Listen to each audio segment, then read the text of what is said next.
친구들 안녕하세요. 벌써 이 바울에 대한 내용이 오늘 말씀을 통하여서 마무리를 맺게 되었습니다. 친구들 지금까지의 바울의 내용들 다 기억나나요? 네, 기억이 안 나는 친구들도 있을 거예요. 하지만 우리가 이 말씀을 항상 우리 마음에 간직하고 사도 바울이 어떻게 복음을 열심을 냈고 그 복음을 어떻게 전했는지를 성경 말씀을 통하여서 우리가 함께 깊이 묵상하며 우리의 마음 가운데 새겨 나아갔으면 좋겠습니다. 먼저 기도로 말씀을 시작하도록 하겠습니다. 기도할게요. 사랑의 하나님, 은혜와 사랑에 감사합니다. 하나님, 우리를 사랑하셔서 하나님 이 예배할 수 없는 상황 속에서 예배할 수 있도록 인도하심에 감사합니다. 하나님, 먼저 기쁜 마음이 우리 안에 있을 수 있도록 인도하여 주시고 상황의 어려움으로 인하여서 우리가 얽매이거나 힘들어하는 것이 아니라 이 상황 속에서도 오직 주님만을 갈망하며 주님만 바라볼 수 있도록 함께하여 주시옵소서. 주님께서 우리와 늘 동행하시며 함께할 줄 믿사오며 거룩하신 예수님의 이름으로 기도드립니다. 아멘. 자, 우리 친구들 지금까지 사도 바울에 대해서 함께 살펴보았는데 우리 시간 함께 복습하며 사도 바울을 또 생각해 보았으면 좋겠습니다. 우리 사도 바울이 첫 번째로 등장했던 것은 어떠한 모습이었나요? 네, 맞아요. 스데반이 순교하는 그 자리 가운데 청년 사울이라는 사람이 있었습니다. 이 청년 사울은 스데반이 예수님을 하나님의 아들이라고 이야기하였고 또한 예수님께서 하나님 우편에 앉아 계심을 보았을 때에 그것을 듣는 것을 참지 못하고 결국 돌로 쳐서 죽이도록 명령한 사람이었습니다. 그 일을 주도한 사람, 스데반의 순교를 주도한 사람이 바로 우리가 잘 알고 있는 사도 바울입니다. 하지만 이 일을 통하여서 교회에는 새로운 모습이 등장하게 되었는데 바로 사도행전 1장 8절 말씀. 오직 성령이 너에게 임하시면 너희가 권능을 받고 예루살렘과 온 유대와 사마리아와 땅끝까지 이르러 내 증인이 되게 하리라.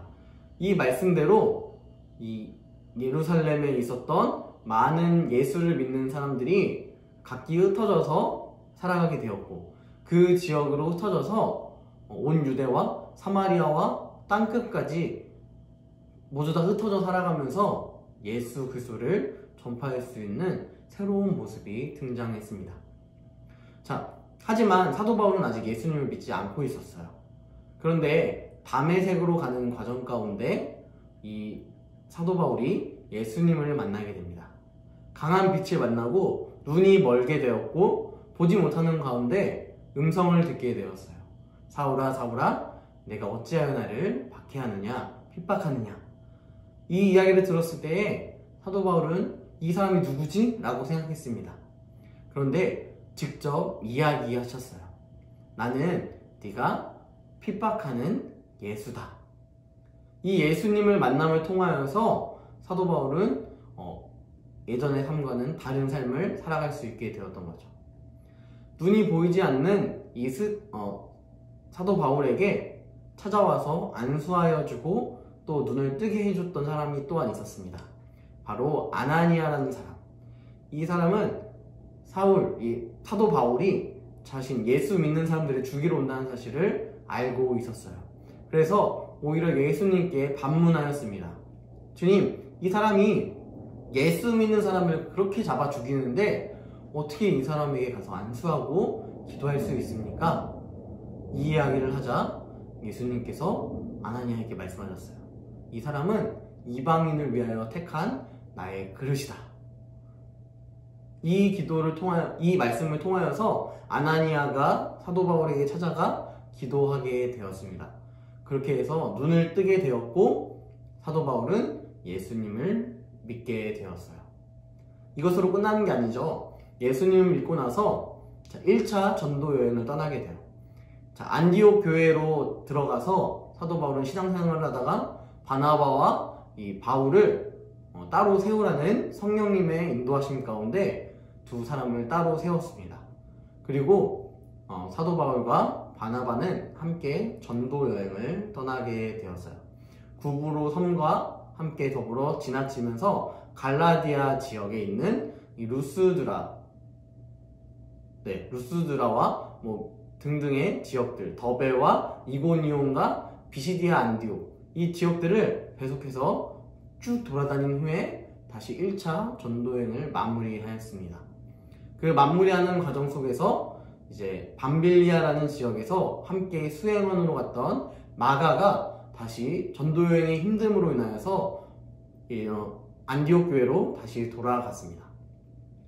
자, 1차 전도여행이 끝나고 나서 예루살렘에 회의가 열리기 시작했어요. 아니, 이방인들에게도 성령님이 임하시고 예수님을 믿는 사람들이 존재한다는데 이 사람들을 어떻게 해야 할까? 율법을 믿게 해야 할까? 혹은 율법이 아니라 어떤 다른 방도를 찾아야 할까? 많은 회의들을 거치게 되었고, 이때에 나왔던 오직 예수 그리스도, 그 믿음 안에서 살아가는 것과 이방인들이 우상과 음행과 목 매는 것과 피 흘리는 것, 이것들을 피하는 이 네 가지를 피하는 것이 바로 율법을 지키는 것과 동일하다라는 이야기를 통하여서 네 가지의 모습들을 보이지 않는 것을 전달하려고 하였습니다. 이방 지역에 전달하려고 하였어요. 그래서 2차 전도여행 속에서 이 이야기를 전달하게 되는데요. 2차 전도여행에서 우리가 알다시피 사도 바울과 바나바는 각자의 길을 걷게 됩니다. 그 이유는 1차 전도여행 때 밤빌리아에서 돌아갔던 마가 때문입니다. 바울은 마가 요한을 데려가는 것이 힘들 것 같다. 다시 이 마가 요한이 힘들어서 돌아간다면 우리의 마음도 또한 실족할 것 같다 라는 이야기를 하였지만, 바나바는 그래도 마가 요한을 데리고 가서 이 사람을 성장시켜야 한다 라는 생각을 갖고 있었어요. 그래서 결국 바나바와 마가는 따로 전도 여행을 떠나게 되었고, 사도 바울과 실라가 함께 전도 여행을 떠나게 되었습니다.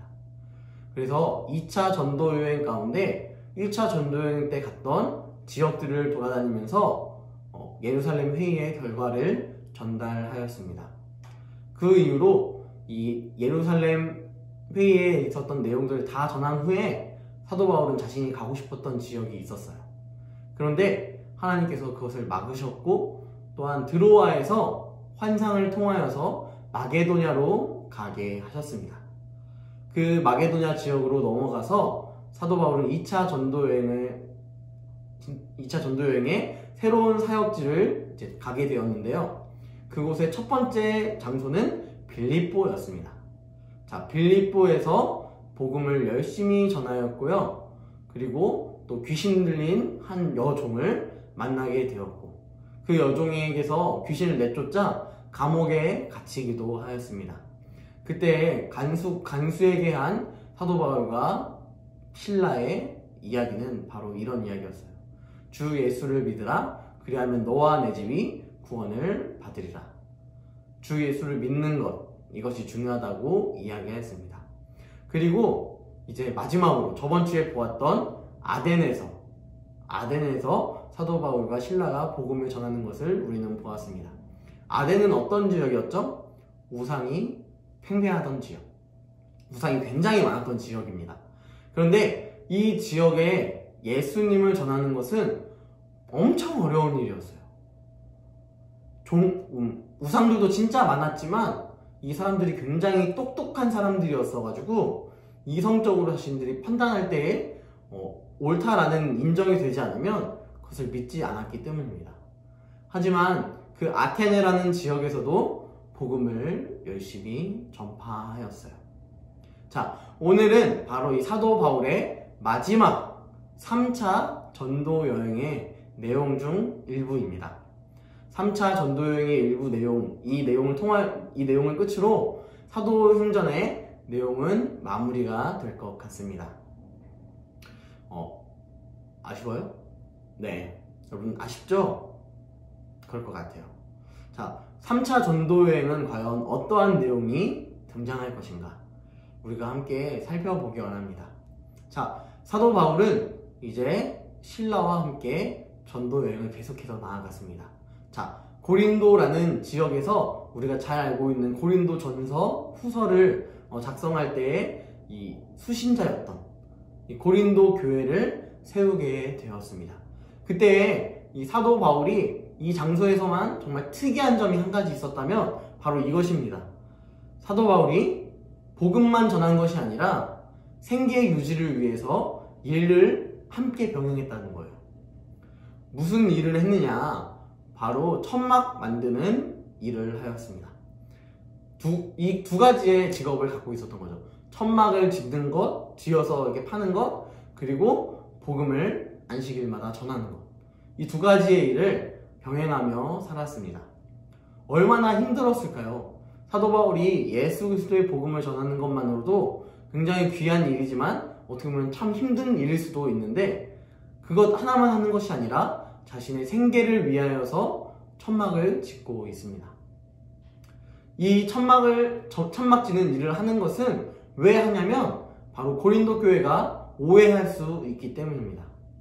예수라는 이름을 전파하는 것에 있어서 이걸로 사도 바울이 생계를 유지하고 또 돈을 벌려고 하는 방법은 아닐까? 라는 생각을 고린도 교회는 했습니다.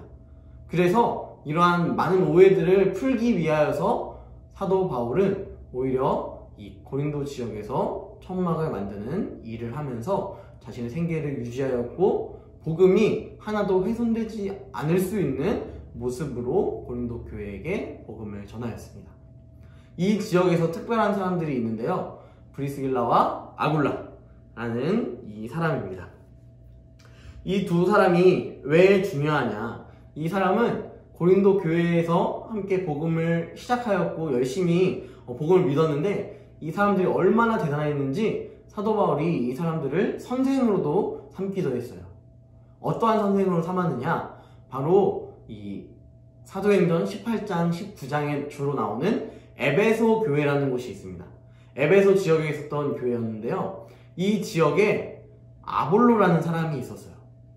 여러분, 이 아볼로가 어떤 사람이냐면 자, 기본적인 생각. 자, 아볼로는 어떤 사람일까? 이 사람은 바로 사도 바울보다 학력이 뛰어난 사람이었습니다.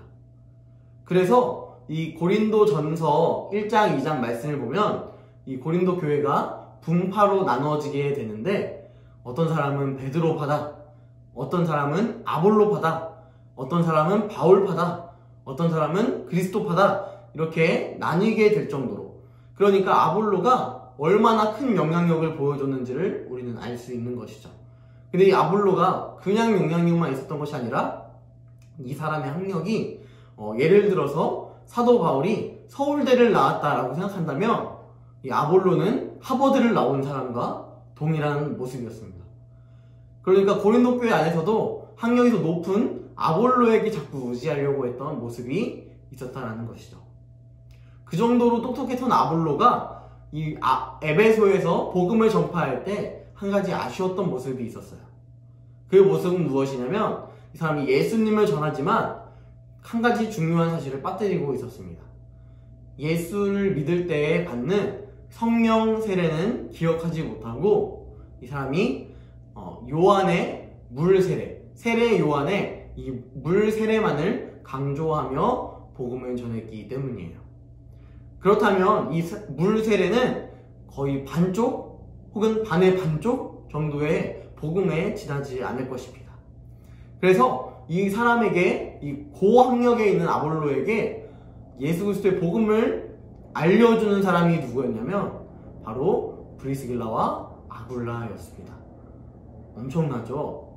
이 브리스길라와 아굴라도 사도 바울처럼 천막 만드는 사람이었는데 여러분 하버드생을 되게 학력이 낮은 사람이 가르치고 있는 거예요.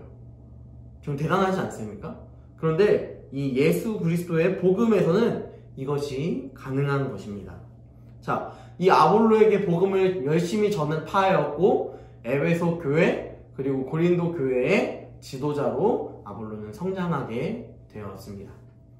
이 후에 이 사도 바울은 어디로 돌아가게 되냐면 전도여행을 마무리하며 바로 예루살렘으로 돌아가게 되었습니다.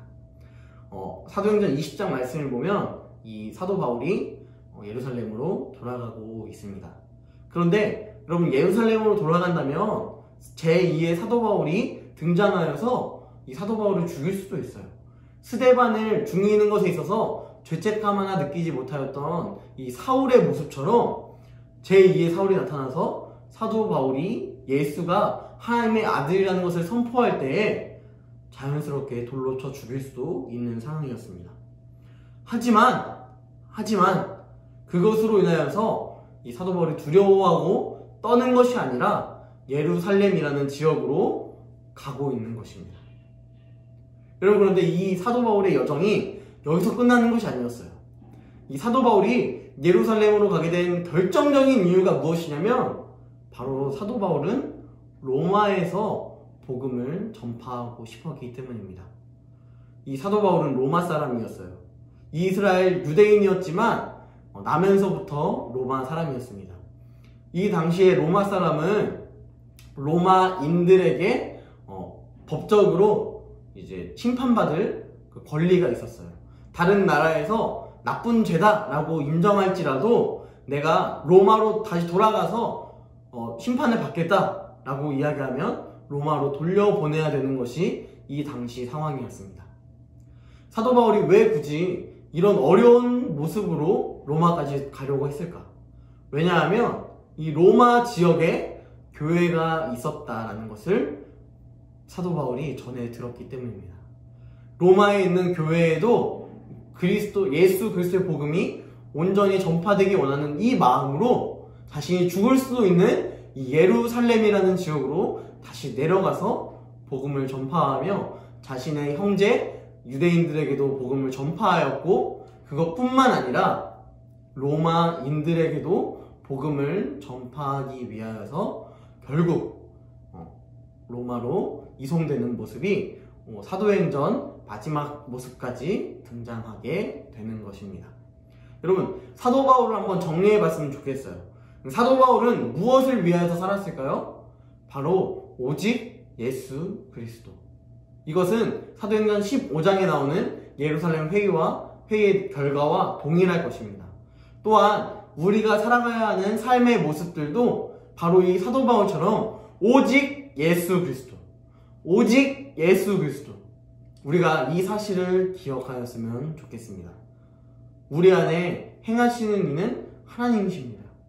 우리 기쁘신 뜻을 위하여 우리가 소망을 두고 우리에게 소망을 두시는 그 하나님의 은혜를 기억하며 이 사도행전 1장 8절 말씀, 오직 성령이 우리 안에 거할 때 우리가 어느 지역에 가든지 복음을 전파하는 전달자로 우리가 이 사도 바울의 모습을 본받아서 예루살렘으로 가는 그 여정이 두려울지라도 예수만을 전파할 수 있는 그런 우리 유초등부 학생들이 되었으면 좋겠습니다. 이 일을 위하여서 전사님도 여러분들에게 함께 모여서 예배하지 못하고 있지만 계속해서 예수 그리스도 그분 한 분만을 여러분들에게 전파하기 원합니다. 여러분, 사도 바울의 여정이 로마로 향하는 그 여정 속에서 오직 예수 그리스도만을 전파하였던 것처럼 우리 속에, 우리 안에, 우리 뼛속 깊이 다른 사람이 우리를 바라보았을 때도 그리스도인이라면 저렇게 살아가는구나, 그리스도인이라면 저런 모습이구나 라는 것을 느끼는 그러한 모습들로 우리가 빛과 소금의 역할을 감당하였으면 좋겠습니다. 그렇게 살 줄 전사님은 여러분들이 그렇게 살 줄 확신합니다. 이 시간에 기도할게요. 사랑의 하나님, 사도 바울의 이 모습을 우리가 함께 살펴보았습니다. 몇 주에 걸쳐서 살펴보았던 사도 바울의 모습은 바로 한 가지, 오직 예수 그리스도, 그분 한 분밖에 없었습니다. 우리가 이 사실을 기억하며 오직 예수로 인하여 살아갈 수 있도록 인도하여 주시고, 오직 예수로 말미암아 우리의 삶이 기쁨과 형통함이 있을 수 있도록 인도하여 주옵소서. 주님께서는 동행하시며 함께 하실 수 있사오며 거룩하신 예수님의 이름으로 기도드립니다. 아멘. 네, 여러분, 우리 친구들 광고 시간입니다. 우리 밴드 영상들을 우리 친구들이 계속해서 잘 봐주고 있는 것 같아요. 우리 친구들에게 계속해서 이야기해주고 싶은 것은 영상을 꼭 한 주에 한 번 올라지는 이 영상 함께 보고 어떤 말씀인지에 대하여서 사모하는 마음을 가졌으면 좋겠습니다. 자, 두 번째, 코로나 바이러스로 인해서 함께 모여 예배하지 못하고 있지만 우리는 항상 한 공동체라는 사실을 우리 친구들이 기억했으면 좋겠습니다. 세 번째, 우리 큐티가 영상으로 올라가고 있어요. 전사님이 월요일에는 큐티 영상을 못 올렸지만 수요일날 그리고 금요일날 영상을 올렸습니다. 우리 친구들 함께 영상 보고 함께 큐티하고 말씀의 사람으로 살아가서 오직 예수 그리스도 그 이름을 기억하는 사람 되었으면 좋겠습니다. 여러분 그래줄 수 있겠죠? 네. 또한 우리 친구들이 잘 생각하지 못할 수도 있지만, 그리고 또 교회에서도 좀 밀어서 하려고 생각하고 있지만, 사실 이번 주일은 교회력으로 봤을 때 부활 주일입니다. 우리가 이 부활 주일을 잘 깊이 생각하면서 이번 주 우리가 부활 주일로 안 지킨다고 할지라도 우리의 죄를 위하여서 십자가에 못 박혀 죽으셨고 또한 부활하신 예수 그리스도를 기억했으면 좋겠습니다. 또한 우리가 우리 교회에서 지키려고 하는 이 고난 주간과 부활 주일을 위하여서 전사님이 준비하고 있으니까 우리 친구들이 집에서도 할 수 있는 것들로 준비할 테니까 우리 친구들이 이 예수 그리스도를 항상 기억하며 살아갔으면 좋겠습니다. 우리 친구들 다시 만나는 그날까지 가정에서도 또 어딜 나가든 어느 곳에 있든지 우리 예배자로 또한 오직 예수만 따라가는 그리스도인의 모습으로 살아가길 간절히 바랍니다. 우리 친구들 다음 주에 다시 만나요. 안녕.